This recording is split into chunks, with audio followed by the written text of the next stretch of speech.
నమస్తే. పేదవాడికి కావాల్సింది కూడు గూడు గుడ్డ.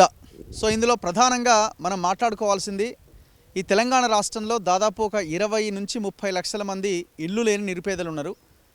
ఎక్కడెక్కడి నుంచో బతకడానికి వచ్చిన వాళ్ళు, హైదరాబాద్లో ఉన్నవాళ్ళు, చాలామందికి ఇల్లు లేని వాళ్ళు హైదరాబాద్ ప్రాంతంలో కూడా చాలామంది ఉన్నారు, లక్షలాది మంది ఉన్నారు. ఇప్పుడు గతంలో కేసీఆర్ ఏమో డబుల్ బెడ్రూమ్ అన్నాడు. కేసీఆర్ రాకముందు అప్పుడు ఉమ్మడి ఆంధ్రప్రదేశ్లో ఉన్నప్పుడు ఇందిరమ్మ ఇండ్లు అన్నారు. మళ్ళీ గవర్నమెంట్ కేసీఆర్ది మారి మళ్ళీ కాంగ్రెస్ గవర్నమెంట్ వచ్చాక మళ్ళీ ఇందిరమ్మ ఇండ్లు అంటున్నారు. సరే, పేర్లు ఏవైనా ఒక్కొక్క రకంగా వాళ్ళు ఆ ప్రభుత్వాల పరిధిలో వాళ్ళు ఇండ్లు కట్టించే ప్రయత్నం కొంత జరిగింది. కేసీఆర్ హయాంలో జరిగింది డబుల్ బెడ్రూమ్ ఇండ్లు. అంతకుముందేమో విడతల వారీగా డబ్బులు ఇచ్చేది, వాళ్ళు ఇల్లు కట్టుకోవడానికి ఒక అవకాశం ఉండేది. కానీ కేసీఆర్ వచ్చిన తర్వాత మేమే డబుల్ బెడ్రూమ్ ఇల్లు కట్టిస్తామని మన వెనకాల ఉన్న ఇట్లాంటి డబుల్ బెడ్రూమ్ ఇల్లు కట్టించిండు. మనకు చూడడానికి బాగానే కనిపిస్తాయి. లోపలికి వెళ్తే సినిమా ఎట్లుంటుంది అన్నది కొన్ని వందల వీడియోలు చేసినాం మనం. నాట్ ఓన్లీ హైదరాబాద్, తెలంగాణ రాష్ట్రంలో ఉన్న చాలా జిల్లాల్లో డబుల్ బెడ్రూమ్ల దారుణమైన పరిస్థితి ఎట్లా ఉన్నది, ఎంత నాణ్యత లేకుండా కట్టారు అన్నది కళ్ళగట్టినట్టుగా చూపించినాం. మనకి దూరం నుంచి చూస్తున్నప్పుడు చాలా అందంగా అబ్బా ఏం కలర్ అని అనిపిస్తుంది. కానీ దగ్గరికి వెళ్తేనే అసలు సినిమా ఉంటుంది. ఎందుకంటే అధికారులు డైరెక్ట్గా వీళ్ళకే ప్రజలకే చెప్తున్నారట, మీరు డ్రమ్ములు లోపల పెట్టొద్దు, టైల్స్ వేయొద్దు, డ్రిల్ మొలలు కొట్టొద్దు, ఒకవేళ నీళ్ళు అటు ఇటు అయితే లీకులు అవుతాయి, బిల్డింగ్ అదురుతుంది. ఎందుకు అని అంటే క్వాలిటీ లేకుండా కట్టిరు. కన్స్ట్రక్షన్ మొత్తం దోపిడీ, కమిషన్ల వ్యవహారంతో ఇల్లు నిర్మాణం అయినాయి. అందులో ఉంటే మనం బతకమా అన్న పరిస్థితి. సో భూములు కోల్పోయిన ఈ మల్లన్న సాగర్, కొండపోచమ్మ సాగర్ ఇట్లాంటి ప్రాంతాల్లో అక్కడ ఇండ్లు కూడా ఎంత దారుణంగా ఉన్నాయో మనం చూసినాం. కూలిపోయినాయి కూడా కొన్ని ఇళ్ళు. సో ఇప్పుడు నేను ఇక్కడికి నిజాంపేట్కి వచ్చిన, నేను నిజాంపేట్లో ఉన్న డబుల్ బెడ్రూమ్ ఇండ్లు దాదాపు ఇక్కడ 14 బ్లాకులు ఉన్నాయి. 1440 మందికి ఇండ్లు ఇవ్వాలన్నది ఇక్కడ ప్రభుత్వం గతంలో అనుకున్నది. 1440 ఫ్లాట్లు కట్టింది, 1440, మొత్తం 14 బ్లాకులు ఉన్నాయి. ఈ 14 బ్లాకుల పరిస్థితి ఏంటంటే ఎలక్షన్స్కి ముందు హడావుడిగా తాళం చేయించిరు, పట్టా ఇచ్చిరు, ఇది మీదే ఇల్లు అనుకున్నారు, తాళం వేసిరు. వీళ్ళు తాళం వేసుకున్నారు. లోపల ఎలక్ట్రిక్ వర్క్ సంథింగ్ ఏదో దానికోసం వాళ్ళకు కీ ఇచ్చిరు, వీళ్ళ దగ్గర ఒక కీ పెట్టుకున్నారు. ఇప్పుడు అందులోకి వెళ్ళడానికి వీళ్ళకి అవకాశం లేదు. కారణం ఏంటంటే మొత్తం కింద నీళ్ళు వస్తున్నాయట. నీళ్ళు వస్తున్నాయి, క్వాలిటీ లేదు కన్స్ట్రక్షను. మీరు ఉండరా, ఉంటే ఉండండి, లేకపోతే లేదు వేరే వాళ్ళకి ఇస్తాం. మూసి పరివాహక ప్రాంతంలో వాళ్ళు ఇల్లు కోల్పోయిన వాళ్ళకి ఇక్కడ తెచ్చిస్తామని వీళ్ళని బెదిరిస్తున్నారట. సో వీళ్ళంతా మనతోలు వీళ్ళని ఆశ్రయించారు. చాలామంది మహిళలు, సో వాళ్ళందరూ ఇక్కడ వచ్చారు. కూకట్పల్లి అండ్ నిజాంపేట్ కావచ్చు, సికింద్రాబాద్, బన్సీలాల్పేట్ ఇట్లాంటి చాలా ఏరియాల నుంచి ఇక్కడ వీళ్ళకి ఇండ్లు వచ్చినాయి, వీళ్ళకి పేదలందరికీ. కానీ వచ్చిందేం లాభం, వీళ్ళు ఇందులోకి వెళ్ళడానికి అవకాశం లేదు. ఇప్పుడు గవర్నమెంట్ ఏమో డబుల్ బెడ్రూమ్ వచ్చిన వాళ్ళకి కొత్తగా ఇల్లు రాదని గవర్నమెంట్ చెప్తున్నది. అంటే వీళ్ళు ఇప్పుడు ఎటు కాకుండా పోయినట్టే కదా. సో ఒకసారి వాళ్ళని అడుగుదాం, ఏందమ్మా పరిస్థితి, ఎందుకు ఇంతమంది గుమిగూడిరు, ఎవరు చెప్తారు చెప్పండి మేడం. నిజామాబాద్ డబుల్ బెడ్రూమ్ అండి. మేము బెనిఫిషియరీస్ ఇక్కడ. మాకు 3 మేజర్ ప్రాబ్లమ్స్ ఉన్నాయండి. ఒకటి సెల్లార్లో వాటర్, అది ఎక్కడి నుంచి వస్తుందో తెలియదు. ఆల్రెడీ వాళ్ళు సైడ్ వాల్ కట్టేశారు, 3 ఫీట్స్ 4 ఫీట్స్ కట్టారు, అందులో నుంచి వస్తున్నాయి. ప్రతి బ్లాక్లో మోకాల వరకు నీళ్ళు ఉన్నాయి. ఇప్పటికి కూడా ఉన్నాయా? కూడా ఉన్నాయి సార్, అందులో వాటర్ ఉన్నాయి. ఎన్ని బ్లాక్స్ లో ఉన్నాయి? అన్ని బ్లాక్స్, ఒక ఎక్సెప్ట్ 14th బ్లాక్, అన్ని బ్లాక్స్లలో వాటర్ ఉన్నాయి సార్. మొన్న రీసెంట్గా మేము చెక్ చేస్తే తెలిసింది. ఈ పరిస్థితిలో మేము ఎట్లా వచ్చి ఉండాలి. రేపు 15th తాళాలు ఇస్తారంట మాకు. ఇచ్చి మమ్మల్ని చావడానికి వచ్చేసినట్టే కదా. మేము తెలిసి చావు నోట్లో పెట్టినట్టుంది మేము. అందుకనే మేము ఇప్పుడు గవర్నమెంట్ నుంచి మేము వేడుకునేది ఏంటంటే, మాకు ఇచ్చిన ఇల్లు మాకు సంతోషంగా ఉంది, బెనిఫిషియరీగా గుర్తించి మాకు ఇల్లు ఇచ్చారు. కాకపోతే 3 మేజర్ ప్రాబ్లమ్స్ మాకు సాల్వ్ చేసి ఇవ్వాలి మీరు. ఒకటి వాటర్ తీసేయాలి, రెండోది బయట వాల్ కట్టాలి, ఎంత డెప్త్ ఉందో అంత కట్టి ఇస్తేనే కానీ లోపలికి వాటర్ రావు మాకు. థర్డ్దేమో సెల్లార్లో వైర్లు వేశారు బయటికి, దాని గురించి వేసిన తర్వాత ఒకవేళ చిన్నది షార్ట్ సర్క్యూట్ అయినా మొత్తం బ్లాస్ట్. చిన్న పిల్లలు పోయి అందులో ఆడుకున్నారంటే తెలియదు వాళ్ళకి, ఏ విధమవుతుందో కూడా ఊహించలేము. ఎందుకంటే మేము కన్న తల్లులం కాబట్టి మేము ఊహించి చెప్పగలుగుతున్నాం ఇవన్నీ. అందుకనే మాకు చూసుకున్నాం కాబట్టి మిమ్మల్ని ఆశ్రయించడం సార్. కన్స్ట్రక్షన్ ఎట్లా చేశారు అంటే పిల్లర్స్ అయితే ఇట్లా పట్టుకుంటే రాలిపోతున్నాయి. గోడ సిమెంట్ మొత్తం రాలిపోతుంది. మరి అది మట్టి రాలిపోయి పిల్లర్స్ బయటికి కనబడుతున్నాయి మాకు. ఉండొచ్చా? వర్క్ లేదండి. చెప్పాలంటే ఫినిషింగ్ లేదు. జస్ట్ బయటకు చూడడానికి బాగానే ఉంది, బట్ లోపటంతా సిమెంట్ అంతా ఇట్లా రాలిపోతుంది. ఆ వాటర్ వల్ల మేబీ కూలిపోవచ్చు. సో ఏంటంటే ఆ వాటర్ బయటకు తీసేసి సో ఫ్లోర్ మూమెంట్ కింద కొంచెం అది క్లోజ్ చేస్తే వాటర్ కూడా లోపల రాకుండా ఉంటాయి. ఇప్పుడే ఇలా ఉందంటే ఇప్పుడు ఇంకా మళ్ళీ వర్షాలు పడితే ఏమవుతుందో. సో వర్షాలు పడితే మొత్తం అన్ని బ్లాక్స్లో వాటర్ వస్తాయి. ఇప్పుడు మోటార్లు పెట్టి తీపిస్తారు, ఓకే, ఇప్పటికీ సేఫ్ ఉంటుంది. తర్వాత ఫ్యూచర్ కోసం చూసుకోవాలి కదా. మోటార్ పెట్టి దియగానే మళ్ళీ ఉండట్లే, మళ్ళీ వస్తూనే ఉన్నాయి. మళ్ళీ వస్తున్నాయి వాటర్, మళ్ళీ డెప్త్ నుంచి వాటర్ బయటకు వస్తున్నాయి. సో అది మాకు పర్మనెంట్గా మాకు సొల్యూషన్ కావాలి. ఇయర్స్ నుంచి వాటర్ ఉన్నాయి ఇట్లా. ఎన్ని ఇయర్స్ అంటే మేము లాస్ట్ 5 years నుంచి వాటర్ అలానే ఉన్నాయి. మాకు అసలు రీసెంట్గా మాకు లోపలికి కూడా ఎంట్రీ చేయలేదు. తాళాలు ఇచ్చేసారు, పట్టా ఇచ్చి కూడా ఇప్పుడు 1.5 year కావడానికి వస్తుంది. ఇప్పుడు నెక్స్ట్ మంత్ 15th మాకు లోపలికి పంపిస్తా అంటున్నారు. బట్ పోయిన తర్వాత ఇప్పుడు ఇంతమంది ఫ్యామిలీస్ ఉండాలి. పెద్దోళ్ళు అంటే ఇప్పుడు అందరూ పనులకు వెళ్తారు, చిన్నపిల్లలు వెళ్తారు. సో దాంట్లో పోయినా మాకు తెలియదు, చాలా ప్రాబ్లమ్స్ అయ్యే అవకాశాలు ఉన్నాయి. కాబట్టి అధికారులను వెళ్ళి కలవలేదా ఎవరైనా? ఎవరు పెద్దవాళ్ళు ఎవరున్నారు? కలిసారా మీరు వెళ్ళి? ఎవరిని కలిసారు? వాటర్ ఎందుకు ఉన్నాయి? యాక్చువల్గా మాకు ఫస్ట్ దీంట్లోకి రానిలేదు సార్. మాకు ఎవరు ఏం తెలియదు. ఒక చిన్న వాచ్మెన్ కూడా మమ్మల్ని లోపలికి రానిలేదు. అయితే మేము అందరం కమిటీ లెక్క ఫామ్ అయ్యేసి ఒక కమిటీ లెక్క ఫామ్ అయ్యేసి కమిటీ తయారు చేసుకున్న తర్వాత ఎవరి దగ్గరికి వెళ్ళాలి అని అర్థం కానప్పుడు పక్కనే బాష్పల్లి ఉంది. బాష్పల్లి వాళ్ళు సొసైటీ చేసుకొని వాళ్ళు వర్క్ చేసుకొని వాళ్ళ ఇళ్ళకి వచ్చారు. వాళ్ళని అడిగితే ఇట్లా హరియాణ కళాభవన్లో రవీందర్ సార్ అని ఉంటారు, ఆయననే మొత్తం తెలంగాణకి డబుల్ బెడ్రూమ్ ఇళ్ళకి ఒక 10 ఇళ్ళకి ఆయననే ఇన్ఛార్జ్ అని అంటే ఆయన దగ్గరికి వెళ్ళడం జరిగింది. సార్ ఏం సార్ అని అంటే ఆయన కరెంట్ నేను ప్రొవైడ్ చేస్తానని CMD ఆఫీస్కి పంపించడం జరిగింది. అక్కడ నుంచి కరెంటు ఒక్కి డబ్బులు శాంక్షన్ అయినాయి. శాంక్షన్ అయిన తర్వాత ఒక 6 months 7 months దాకా వర్క్ నడుస్తూనే ఉంది, కరెంట్ వర్క్. తర్వాత ఒక 1.5 month క్రితం లోపలికి పోవడం జరిగితే వాటర్ ఉన్నాయి. వాటర్ ఉంటే మేము షాక్ తిన్నామన్నమాట. సెల్లార్లో వాటర్ ఉన్నాయి. అరే వర్షాకాలం పోయి ఇన్ని నెలలు అవుతుంది. ఇప్పుడు నవంబర్లో వెళ్ళాం మేము లోపలికి. నవంబర్లో వెళ్తే ఈ టైంలో ఇంకా నీళ్ళు ఎందుకు ఉన్నాయని చెక్ చేసి సార్ రవీందర్ సార్ని అడిగితే, స్వామి అది యాక్చువల్గా కట్టడమే మేము కరోనాలో కట్టిరు, అది మా హయాంలో కట్టలేదు, వేరే ఇంజనీర్లు కట్టిరు, అది కట్టడమే కరోనా టైంలో కట్టిరు కాబట్టి ఎవరు పట్టించుకోలేదని. అది ఏంది ఊట వస్తుంది నీళ్లు, దాంట్లో ఊట వచ్చే ప్రాంతంలో కట్టిర్రు, లూజ్ సాయిల్లో కట్టిర్రు, దానికి మేమేం చేయలేమంటే మరి దానికి పరిష్కారం ఏంటి సార్ అని అడిగిన. పరిష్కారం ఏంది అని అంటే దాంట్లో మోటార్లు పెడతాం, ఆ మోటార్ల త్రూ నీళ్లు తీసేసుకోవాలి మీరు అంటే. సార్ మరి ఎప్పుడు మోటార్లు పెట్టాలంటే అంటే ఎప్పుడు 365 days మోటార్లు పెట్టాలి, ఆ నీళ్ళు వస్తూనే ఉంటాయి, మీరు తీసేస్తూనే ఉండాలి అన్నాను. సార్ రేపటి నాడు కరెంటు పోతుంది, జనరేటర్ పనిచేయదు, రాత్రి కూడా వర్షాలు పడతాయి, సడన్గా ఏమైనా అవుతుంది అంటే మేమేం చేయాలి? మీరు ఇష్టం ఉంటే తీసుకోండి, లేకపోతే లేదు, మీకు ఫ్రీగా ఇచ్చినాం, ఫ్రీగా ఇచ్చిన దానికి మీరు ఇన్ని క్వశ్చన్లు వేస్తారా మాతోటి అని మమ్మల్ని ఎట్లా బెదిరిస్తున్నారు అంటే. ఇక్కడ అందరు చూడండి సార్, మీరు అందరు మ్యాక్సిమం గరీబోలే ఉన్నారు. కొంత సికింద్రాబాద్ నుంచి ఉన్నారు సార్, కూనా శ్రీశైలం గౌడ్ ఏరియా నుంచి ఉన్నారు, వివేకన్న ఏరియా నుంచి ఉన్నారు, కృష్ణన్న ఏరియా నుంచి ఉన్నారు. కృష్ణన్న 500 మందికి ఇచ్చిండు, వివేకన్న 500 మందికి ఇచ్చిండు, తలసాని శ్రీనివాస్ యాదవ్ ఒక 500 మందికి ఇచ్చిండు. ఇక్కడ మొత్తం 1500 మంది కుటుంబాలు ఉన్నాం స్వామి. అయితే అధికారులు ఏమంటున్నారంటే మీకు ఇష్టం ఉంటే తీసుకోండి, లేకపోతే లేదు, మాదేం జబర్దస్త్ లేదు అంటున్నారు. మీరు అంతేందుకు సార్ ఇది మాతో మాట్లాడడం మీదకి మీరు లైవ్గా చూడొచ్చు, మీరు చూస్తే మీకు అర్థమవుతుంది.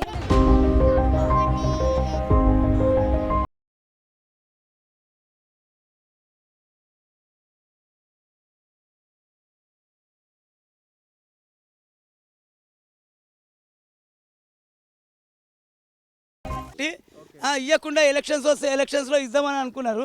ఎలక్షన్స్ ఇచ్చినాక అప్పుడు కరెంట్ వర్క్ పెండింగ్ ఉండే, ఆ కరెంట్ వర్క్ పెండింగ్ ఉంటే ఆ కరెంట్ వర్క్ చేద్దామనేసి ఆగిర్రు. ఆ కరెంట్ వర్క్ మాకు ఇచ్చినాక స్టార్ట్ చేసిర్రు. చేసినాక అంతా బాగానే ఉంది. కాకపోతే ఈ కరెంట్ వర్క్ చూడండి సార్, మీరు ఆ వైర్లు ఎట్లా బయట ఉన్నాయి చూడండి సార్, ఎంత దారుణంగా ఉన్నాయి వైర్లు బయట. చిన్నపిల్లలు ఆడుకుంటూ దీనికి సేఫ్టీగా ఏం కట్టలేదు. నేను నిన్న కాంట్రాక్టర్ని అడగడం జరిగింది, ఫోన్ చేసి నాకు తెలిసిన అతనే కాంట్రాక్టర్, అతన్ని అడగడం జరిగింది. సార్ ఏంది ఇట్లా కట్టి దానికి ఏంటంటే నాకు డబ్బులు ఎన్ని శాంక్షన్ చేసినా అంతే పని చేసిన, ఇది ఆఫీసర్లకు కూడా చూపించిన, నేను ఆఫీసర్లకు చూపిస్తే వాళ్ళు సాటిస్ఫై అయ్యారు, నాకు ఎన్ని పైసలు ఇచ్చారో నేను అంతే కట్టినా, మీరు ఎక్కడికైనా విలువలు నేను సమాధానం చెప్తాను కాంట్రాక్టర్ డైరెక్ట్ చెప్పడం జరిగింది. సో ఇప్పుడు ఈయనలో ఈ గుడిసెలో ఇది యాక్చువల్గా ఏంటంటే పట్టా ల్యాండ్ సీట్, ఇది లావణ్య పట్టా ల్యాండ్ స్వామి, లావణ్య పట్టా ల్యాండ్. ఇది పొలం పనులు వేసుకొని పెట్టుకోవాలి. కాకపోతే విలేజ్ వాళ్ళు ఏ బ్లాక్ ఇది మనం వచ్చింది? ఇది 11th 12th బ్లాక్లో ఇప్పుడు తక్కువ ఉన్నాయి స్వామి. ఆ. 1 2 3 4 బ్లాక్లలో ఇప్పుడు ఇందులో ఉంటాయా వాటర్? దాంట్లో ఉన్నాయి స్వామి. అది మొత్తం అంటే అక్కడ కొండ ఉంది కదా అన్న, ఆ కొండ ఉంది మొత్తం, దాని వెనకాల మొత్తం వాటర్. ఇప్పుడు ఈ షట్టర్స్ షాప్స్ లీజ్కి ఎట్లా? యాక్చువల్గా ఇది మేము ఆఫీసర్లను అడిగినాం అనమాట. సార్ ఈ షట్టర్ల పరిస్థితి ఏంది అని అంటే, మీరు ఇక్కడికి వచ్చినాక మేము ఏంది షట్టర్ అలాట్మెంట్ చేస్తాము, ఎవరైనా కానీ ఆక్షన్లో వాడుకోవచ్చు, లోపల వాళ్ళు బయట వాళ్ళు కూడా ఎవరైనా ఆక్షన్లో వాడుకోవచ్చు, ఆ షట్టర్ల పైసలు ఆ బిల్డింగ్ మెయింటెనెన్స్కి ఇస్తామని అట్లా చెప్పారు అనమాట. ఈ బిల్డింగ్ మెయింటెనెన్స్ ఎట్లా సార్ మేము అని అడిగినాం. అడిగితే ఈ షట్టర్లు ఇక్కడ అని చెప్పి ఇది చూడండి సార్, కరెంట్ అంతా డైరెక్ట్ ఇంత దారుణంగా ఉందండి. ఇంత చిన్న పిల్లలు ఉంటారు మొత్తం. ఇంకోటి కొంతమంది చదువుకొని పిల్లలు కూడా ఉంటారు.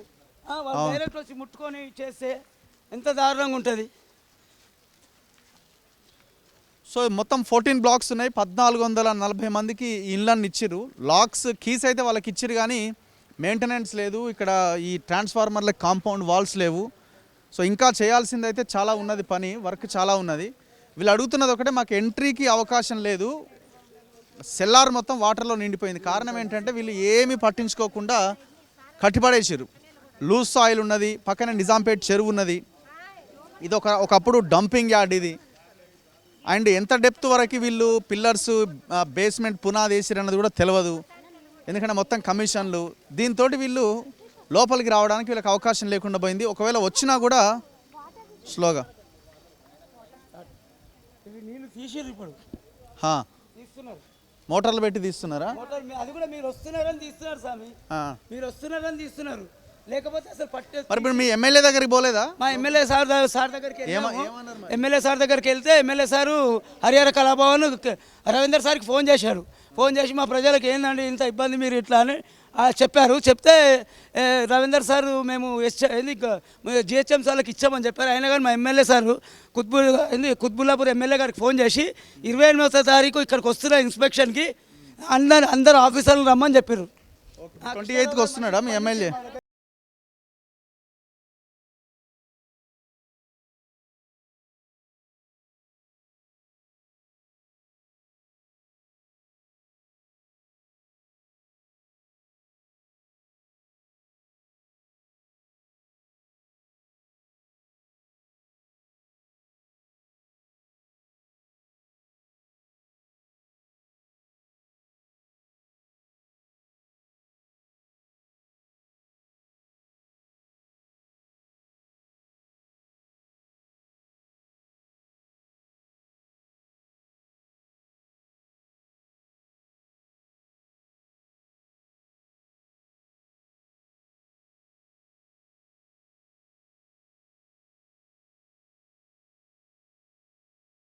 ఈ వాటర్కు కూడా ప్రత్యామ్నాయ ఏర్పాట్లు చేయలేదు సార్. ఇవన్నీ మళ్ళీ షెల్లర్లకే పోతాయి నీళ్ళు.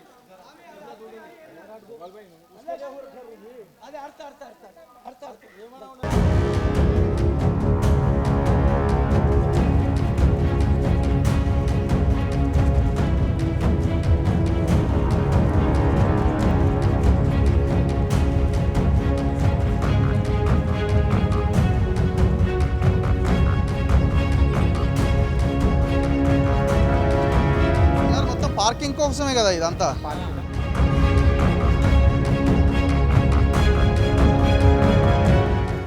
సో ఇప్పుడు ఇక్కడ ఉన్న ఏరియా కూడా మనం చూడొచ్చు. వీళ్ళు వాటర్ తీసేస్తున్న క్రమంలో ఇప్పుడు వాటర్ పడితే కూడా వాటర్ కూడా సరిగ్గా పోవట్లేదు, మళ్ళీ లోపలికే వస్తాయి స్వామి.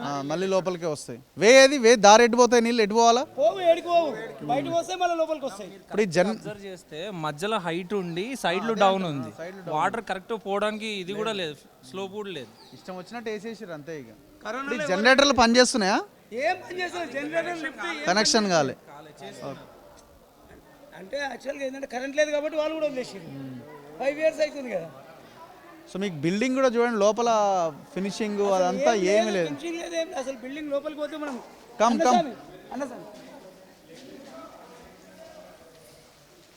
సో మనం లోపలికి సెల్లార్ లోపలికి ఎంటర్ అయ్యాము.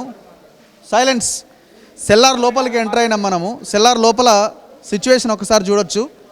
డబల్ బెడ్రూమ్, ఇది ఒక బ్లాక్ అనమాట. ఇది బ్లాక్ నెంబర్ 2. బ్లాక్ నెంబర్ 2లో కింద ఉన్న పరిస్థితి. సో ఇక్కడ మొత్తం వీళ్ళు వెహికల్స్ పెట్టుకోవాలి, 2 wheeler పార్కింగ్ అట్ ఇది. సో ఎంట్రీ అవ్వడానికి అవకాశం లేదు, మొత్తం నీళ్ళతో నిండిపోయింది. దాదాపుగా ఒక 5 సంవత్సరాల నుంచి నీళ్ళు ఇట్లా ఉండిపోయినాయి. పిల్లర్ బేస్ ఎట్లా స్ట్రాంగ్ ఉంటుంది, బిల్డింగ్ ఎట్లా నిలబడుతుంది. సో మొత్తం నీళ్ళే ఉన్నాయి చూడండి. సో మీకు మార్క్ కూడా చూడొచ్చు, ఇక్కడ వరకు వాటర్ వచ్చినాయి, ఇక్కడ వరకు వచ్చినాయా. సో వర్షాకాలం వస్తే ఇప్పుడు ఇక్కడ వరకు నీళ్ళు వస్తాయి. మనం వింటర్లో ఉన్నాము. ఏంది ఇది పిల్లర్ ఇది? ఓ అమ్మా, ఇది ఒకసారి దిగి కదా.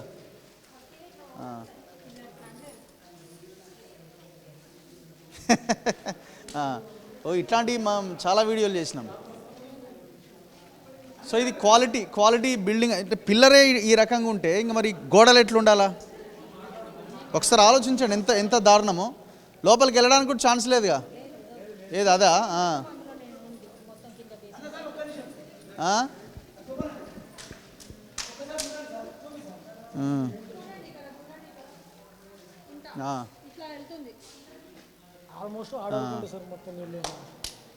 ఇక్కడ వరకు నీళ్ళు ఉండేనా?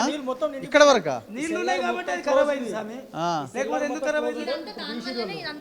నైట్ తీసిరు అది, నైట్ తీసిరు ఇది. ఆల్మోస్ట్ ఆ సెల్లర్ హైట్ ఉంటే మొత్తం ఈ ఫ్లోర్ మొత్తం మునిగిపోయింది అనేది. ఆల్మోస్ట్ మొత్తం మునిగిపోయింది ఇది.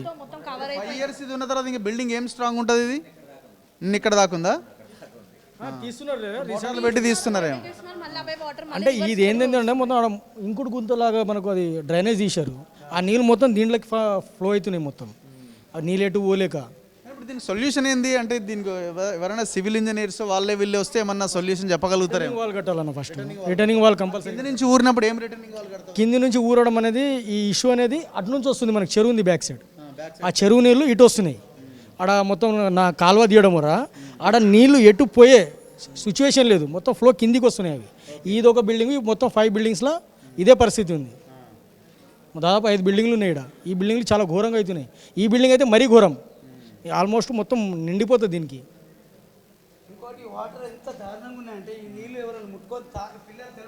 దాదాపు ఒక 4-5 ఏళ్ళ నుంచి ఉన్న వాటర్ కదా.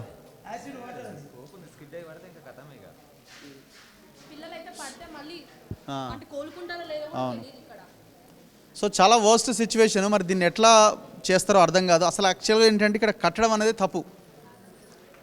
ఎక్కడైతే ల్యాండ్ స్ట్రాంగ్గా ఉంటుందో అక్కడ కట్టాలి. ఒకవేళ లూజ్ సాయిల్ ఉన్నా కూడా డెప్త్కి వెళ్ళి నిర్మాణం జరగాలి. కన్స్ట్రక్షన్ సరిగ్గా లేదు, క్వాలిటీ లేదు. పిల్లర్స్ కూడా మొత్తం మన స్లాబ్ ఇది మన గోడలు ఊడిపోయినట్టుగా ఊడిపోతున్నాయి. ఎంత ఘోరమైన నిర్మాణమో చూడండి. మొత్తం ఎన్ని డబ్బులు ఖర్చు పెట్టి ఉంటారు వీటి కోసం? కోట్ల రూపాయలు ఖర్చు పెట్టారు. ఇటు వీళ్ళకి రాలేదు, ఉపయోగము లేదు, ప్రజల డబ్బులు దుర్వినియోగం అయినాయి. ఇంకొకటి ఏంటంటే మళ్ళీ వీళ్ళు నెక్స్ట్ ఇంకో ఇల్లుకి అప్లై చేసుకోవడానికి కూడా అవకాశం లేదు. ఎందుకంటే వీళ్ళకి ఇది వచ్చింది కదా. సో వీళ్ళు ఆ లిస్ట్లో చేరిపోయి ఉన్నారు, ఇల్లు వచ్చిన వాళ్ళ లిస్ట్లో. ఎంత దారుణం చూడండి. ఎక్కడ ఇంకా మీదే ఊరండి? మీది ఎక్కడ? ఏ ఫ్లై ఇందులో వచ్చింది ఇల్లు? 12 బ్లాక్ నెంబర్ 12. అది అక్కడ ఎట్లుంది? సేమ్ ఇంతే, సేమ్ ఇదే, సేమ్ డిటో. ఎట్లా మీకు వచ్చిందని ఆనందం కూడా లేనట్టుంది? లేదు సార్, ఏం లేదు, అంతా ఇదే పొజిషన్. వీళ్ళు ఎట్లా చెప్తారో అంతా ఇదే. లోపల ఇల్లు ఎట్లుందో మీది? లోపల పర్వాలేదు సార్, అంతో ఎంతో, కానీ చూపిస్తలేరు. చూసినాం ఒకటేసారి చూపిస్తలేరు. ఎవరిని అలౌట్ చేయలేదు. ఇక్కడ కూడా స్వామి రిస్క్ చేసి ఒకసారి రిక్వెస్ట్ చేసి వస్తే ఇదంతా తెలిసింది మా అందరికీ. లేకపోతే ఇది కూడా ఇప్పుడు ఇవన్నీ చూడబట్టి మీ వరకు తీసుకొచ్చి అంతా మీరు న్యాయం చేస్తారని చెప్పేసి ఆలోచిస్తున్నాము. బ్లాక్ మా 6 బ్లాక్ అండి. సేమా అక్కడ కూడా వాటర్ అంతానా? అందరి కోసం చేస్తున్నది.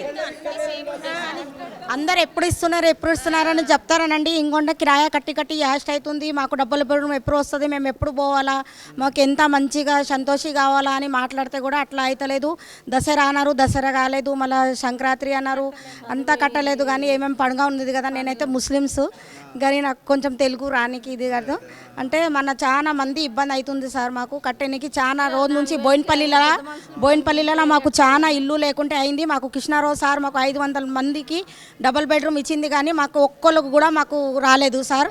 మాకు అప్పుడు అక్కడ ఉంటే మాకు మా తెలంగాణ ఉంటే మా కేసీఆర్ ఉంటే ఎక్కడ ఇంత బాధ మాకు ఉండదు సార్. మాకు చాలా ఇబ్బంది అవుతుంది మాకైతే. ఇవన్నీ మరి ఆయన కట్టిందిగా ఎందుకు సార్? ఆయన కట్టినారు కరెక్టే, కానీ మరి ఇచ్చినవారు ఆయన కదా. మాకు ఇచ్చింది అది సార్. మేము గరీబ్ వాళ్ళము, మేము కష్టం చేసుకొని ఎంత రెంట్ కడుతున్నారు? మేము ఇప్పుడు కడుతున్నాం సార్, 4,000 కడుతున్నాం సారు. 4,000 కడుతున్నాము, కూలి చేసుకొని బతున్నాము. వారసులు ఉంటాము, వారసుడు కానీ ఇక్కడ వచ్చింది కదా అని ఏదో మేము ఖుషి పడ్డాము. మేము ఇది కూడా లేకుంటే ఎట్లా బతాం సార్? మాకు ఎక్కడ చూసినా ఏం లేదు వెనక ముందు. మేము పొద్దున్న లేస్తే పని పోతున్నాము. ఎట్లా ఇస్తారా మీరు వచ్చి కూడా ఉండడానికి అవకాశం లేదు? మమ్మల్ని రానియలేదు సార్. మమ్మల్ని గేట్ కాడికి రాగానే మీరు లోపల పోద్దని వెళ్ళగొట్టాలి. కాళ్ళు తాళాలు ఇచ్చిర్రు అంతే. మాకు తాళాలు ఇచ్చి మీరు వచ్చి ఇంట్లో ఉన్నా ఉండడం కూడా కష్టమే. ఏముంటారు ఇందులో? మేము ఉండలేమనే ఇంత బాధపడుతున్నాం సార్. మళ్ళీ మేము ఏ ఊరు మీది? మా బాలనగర్ సార్, బాలనగర్. బాలనగరేనా? ముందు నుంచి బాలనగర్ ముందు నుంచి పుట్టి పెరిగింది బాలనగరే. ఎన్ని వచ్చింది నీ ఇల్లు? ఎక్కడనే వచ్చింది, 4వ ఫ్లోర్, 4వ నెంబర్, అక్కడ లాస్ట్. మేము కూడా చేతగాని దాన్ని ఎంతగానో పని చేసుకుంటూ బతా. నేనేం చేస్తా సార్ చెప్పు? చేత కాకుండా ఈ ఇంట్లో కిరాయిలు కట్టుకోవాలన్నా, ఇంట్లో చూసుకోవాలన్నా, పిల్లలకు చదివించుకోవాలన్నా, నాకు 2 అమ్మాయిలు. ఇంత న్యాయం గవర్నమెంట్ చేయాలా? న్యాయం గవర్నమెంట్ చేయాలా?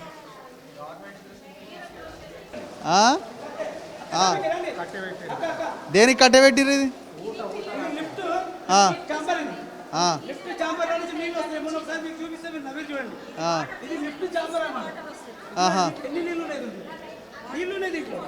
లిఫ్ట్ లిఫ్ట్ చాంబర్ ఇక్కడ రాకుంటది, నీళ్లు బయటికి పోతలేదని దీనికి హోల్ కట్టి కట్టెతో నీళ్లు ఇస్తారు ఇట్లా.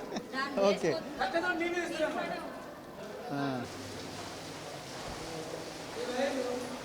Okay okay. ఇప్పుడు కరెంట్ వైరే కదా? కరెంట్ వైరు, అది కూడా ఏంది 3 ఫేస్ వైరు. 3 face wire. మనం మొత్తం వాటర్లోనే ఉన్నాము. ఒకసారి చూడొచ్చు మనం. సెల్లార్ ఇది. సో డబుల్ బెడ్రూమ్లు కాదు మాకు కట్టించింది, స్విమ్మింగ్ పూల్ కట్టించిందని అంటున్నారు. మరి ఇంత ఘోరంగా ఎట్లా కట్టిరు? కాంట్రాక్టరు వాటర్ వస్తున్నప్పుడు ఎట్లా కన్స్ట్రక్షన్ కంటిన్యూ చేసిండు? డబ్బులు వస్తున్నాయి, కాంట్రాక్టర్ కట్టిండు, అవతల పడ్డాడు. చూపించిన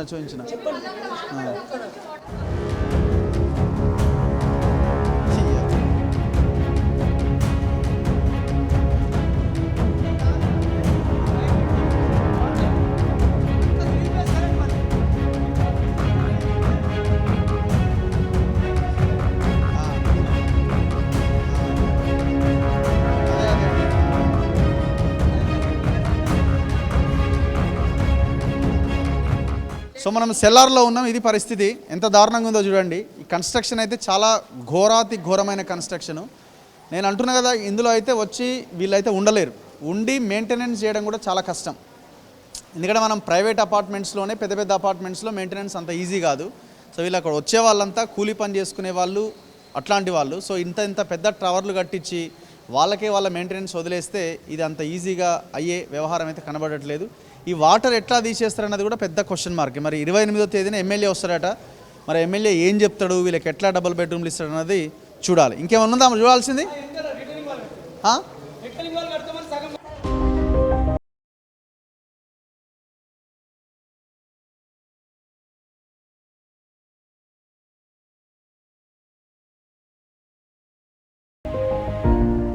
సో మీరు ఏమన్నారు అధికారులను అడిగితే? మీరు వెళ్ళి అడిగితే అధికారులను అడిగితే అధికారులు మా చేతిలో ఏం లేదు, మాకు బడ్జెట్ లేదు, మేమేం చేయలేము, పైసలు ఉన్న కాడికి మేము చేస్తామని అంటున్నారు. మొత్తం పెచ్చులు ఊడిపోతున్నాయి, పిల్లర్లు అన్ని ఫోటోలు చూపినాం డీఈసార్కి పోయి. మాకేం లేదు, మేము కరెంటు తొందరగా చేసి మేము ఇండ్లకు పంపించి మాకు అభాయస్తాం ఇంద్రమ్మ ఇండ్ల కోసము, మాకు ప్రెషర్ ఎక్కువ ఉంది, మేము అక్కడ వెళ్ళాలంటున్నారు. దానివల్ల మాకు రోడ్ల మీదకి నీళ్ళు వస్తాయి సార్. మరి ఎట్లా దానికి ప్రత్యామ్నాయ ఏర్పాట్లు ఏం చేయరా? మరి నీళ్ళు ఎక్కడ పోవాలి సార్? రోడ్ల మీద ఎట్లా నడవాలి? కాళ్ళు జారి పడిపోతారు, వృద్ధులు ఉంటారు, పిల్లలు ఉంటారు అని చెప్పినాం. అయితే అది దానికోసం ఒక కాలువ చేస్తామన్నారు. ప్రత్యామ్నాయంగా కాలువ చేయలేదు ఇప్పటి వరకు. మాకైతే విశ్వాసం కోల్పోయినాం, నమ్మకం లేదు వాళ్ళ మీద. మొలలు కొట్టొద్దు అంటున్నారు. లేటెస్ట్గా మ్యాట్లు వచ్చినాయి, ఆ మ్యాట్లు వేసుకోండి అంటున్నారు. మార్బుల్స్, గ్రానైట్ ఏమి వేయొద్దంట. ఫ్యూచర్లో మీకు లీకేజ్ వస్తాయి, పైన కుండీలు కూడా పీకొద్దు, పక్కకు జరిపొద్దు, ఆ లైన్ కరెక్ట్ ఉంటుంది. అది ఏమైనా పక్కకు జరిపితే లీకేజ్ వస్తే చాలా బాధలు పడవలసి వస్తుంది మీరు అంటున్నారు. దానివల్ల చాలా ఇబ్బంది అవుతున్నది మాకు. ఎట్లా చేయాలి, ఏం చేయాలి? తోసేయమంటున్నారు వాటరు. మీరు మ్యాట్లు వేసుకోండి, మ్యాట్లు దొరుకుతాయి, లేటెస్ట్గా వచ్చినాయి. బండలు కూడా వేయకండి, బరువు మొలలు కొట్టకండి, గోడలు అదురుతాయి. గోడలు అదిరితే లీకేజ్ వస్తుంది, మళ్ళీ తర్వాత బాధపడవలసి వస్తుంది. వాటర్ పోసి కడగొద్దు, కడిగితే కిందోళ్ళకి మళ్ళీ ప్రాబ్లం అవుతుంది లీకేజ్ అయితే. 4 ఇంచ్ అంట అది మందం, అది దాని థిక్నెస్ 4 ఇంచ్ అంట స్లాబ్. మామూలుగా అయితే ఎన్ని ఇంచులు పెడతాం మనం? మామూలుగా ఎంత పెడతారో కానీ ఇప్పుడైతే ఈ డబల్ బెడ్రూమ్స్ అయితే 4 ఇంచ్ అంటది. దానివల్ల కిందోళ్ళకి ప్రాబ్లం వస్తుంది. పెద్ద పెద్ద బీరువాలు బరువులు పెట్టొద్దు, వెయిట్ పెట్టొద్దు. వెయిట్ పెడితే మళ్ళీ ప్రాబ్లాలు వస్తాయి. వర్షాకాలం వస్తే మొలలు కొడితే గోడలు అదురుతాయి, వాటర్ కిందికి లీకేజ్ అయ్యే అవకాశం ఉంది. జాగ్రత్త చూసుకొని చేసుకోండి అంటున్నారు. డీజీ సార్ చెప్పింది అది. అధికారులే ఈ రకమైన స్టేట్మెంట్ ఇస్తున్నారంటే ఎంత క్వాలిటీతో కట్టిరో మనం అర్థం చేసుకోవచ్చు. ఎక్కడ ఇంకా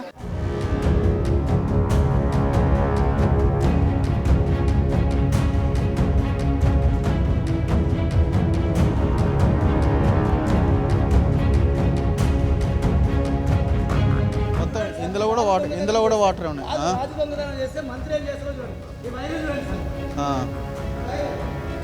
సీలింగ్కి రావాలి వైర్లు.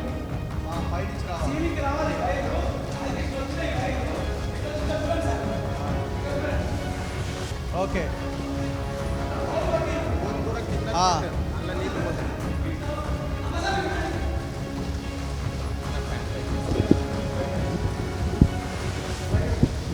ఇక్కడ పార్క్ కానీ కమిటీ హాల్ కానీ ఏదైనా కానీ ఎలక్ట్రిక్ డిపార్ట్మెంట్ ఎంత దుర్మార్గులు అంటే ఇక్కడ ఒక 2 ట్రాన్స్ఫార్మర్లు, ఇక్కడ 2 ట్రాన్స్ఫార్మర్లు, అక్కడ 2 ట్రాన్స్ఫార్మర్లు పెట్టేసారు. అంటే ఎవరు పిల్లలు ఆడుకోనికే లేదు, ఏం లేదు. మొత్తం 14 బ్లాకులకు ఇది ఒక్కటే అనమాట. ఈ ట్రాన్స్ఫార్మర్లు యాక్చువల్గా బయట పెట్టాలి, బయట పెట్టకుండా దీంట్లో పెట్టి ఆడుకున్న ప్లేస్ను కూడా ఖరాబ్ చేసేసారు. అంటే ఇక్కడ ప్లేస్ ఇక్కడ ట్రాన్స్ఫార్మర్ పెట్టి అక్కడేమో వాటర్ సంప్ పెట్టేసారు, అక్కడ ముందర వాటర్ సంప్ పెట్టేసారు. ఇప్పుడు మనం చూడాల్సింది ఏంది, ఏదో పిల్లర్ అన్నారు ఇక్కడ.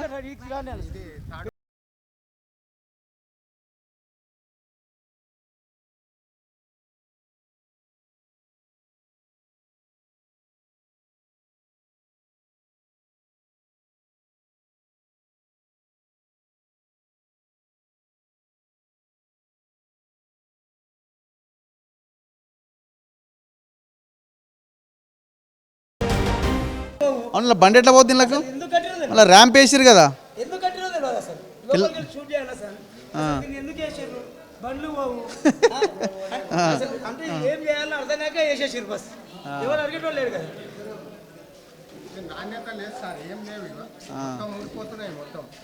అంతే ఇక ఇది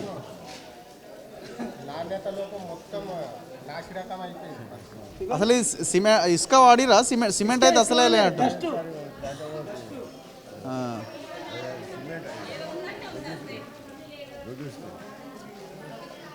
చలో 6th బ్లాక్లో చూపిస్తా. వైర్లు, కరెంట్ వైర్లు ఎట్లా కట్టిరంటే వీళ్ళు పట్టించుకోలేదు కాబట్టి వాళ్ళు కూడా చేసుకున్నారు.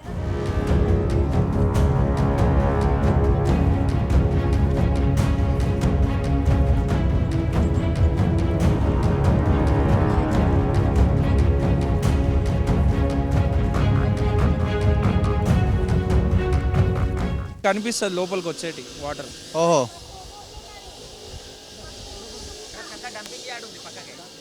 అక్కడ నీళ్ళన్నీ ఊరి ఇంట్లోకి వస్తున్నాయి నీళ్లు. ఇటు నుంచి ఇటు పోవడానికి అని చెప్పేసి కడుతున్నారు. ఎంత లోపలికి తీసినారు? డెప్త్ ఎక్కువ లేదన్న. ఇది ఉందిగా డబల్ బెడ్రూమ్ పుట్టింగ్ ఉంటుంది ఆ లోపల, దానికన్నా ఇది హైట్లోనే ఉంది.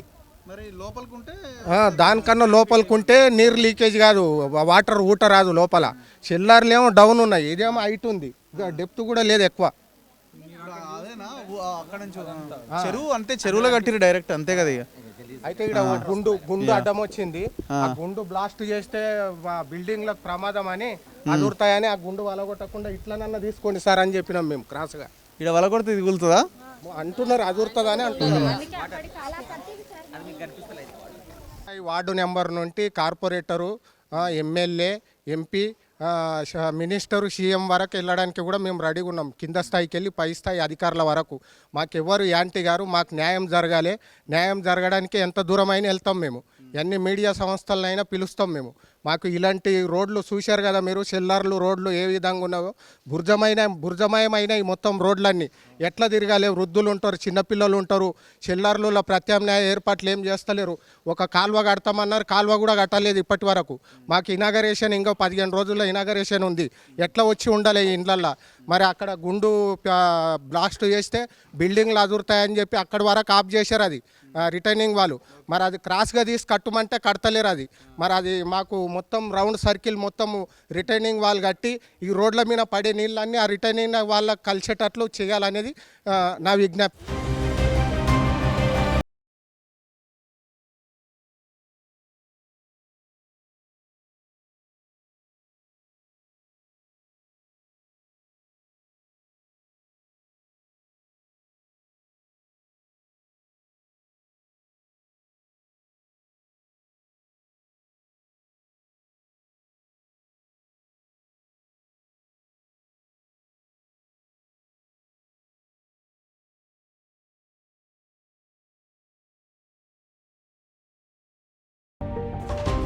గుడి లేదుగా. అల్లుడు వస్తే ఎక్కడ అనుకోవాలన్నారు కదా సార్, ఆ. కొడుకు వస్తే కట్టి 5 years అవుతుంది సార్.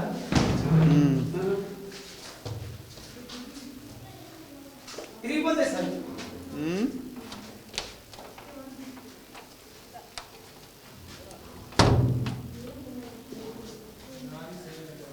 ఉన్నాయా అంటే ఉన్నాయి అంతే. ప్లాస్టిక్ డోర్స్ ఏం లేదు, 2 బెడ్రూమ్లలో 2 సజ్జలు అంతే. ఆహా. 4 బెడ్రూమ్లలో ఒక్కొక్క బెడ్రూమ్లో ఒక్కొక్క సజ్జ. చూడండి సార్, బాల్కన్. ఈ గమ్ము ఇది వేసి కింద సెల్లార్లో కలిపి పెడుతున్నారు. ఈ గమ్ పెట్టి ఇదా waterproofing waterproofing gum. So ఇది విషయము. మనం పైకి కూడా ఒకసారి వెళ్ళి చూద్దామని వచ్చినాం. అస్సలు క్వాలిటీ లేదు. మనం ఇట్లాంటివి కొన్ని వందల ఇండ్లు చూపించినాం టోటల్ రాష్ట్రం అంతా తిరిగి. సో గవర్నమెంట్ ఇప్పటికైనా ఆలోచించాలి. వీళ్ళకి కీస్ వచ్చింది అంతే తప్ప ఇందులో ఉండడానికైతే అవకాశం ఎట్టి పరిస్థితిలో లేదు. మరి వీళ్ళకి ఏం న్యాయం చేస్తారో, కింద ఉన్న నీళ్ళు ఎట్లా తీస్తారో, ఆ బిల్డింగ్ క్వాలిటీని ఎట్లా ఏ రకంగా చేస్తారన్నది మీరే ఆలోచించాలి, నిర్ణయం తీసుకోవాలి. 28వ తేదీన వస్తున్న ఎమ్మెల్యే గవర్నమెంట్తో మాట్లాడి వీళ్ళకి సరైన న్యాయం చేయండి. కెమెరామెన్ వెంకటేష్తో రఘు, మన తొలి వెలుగు.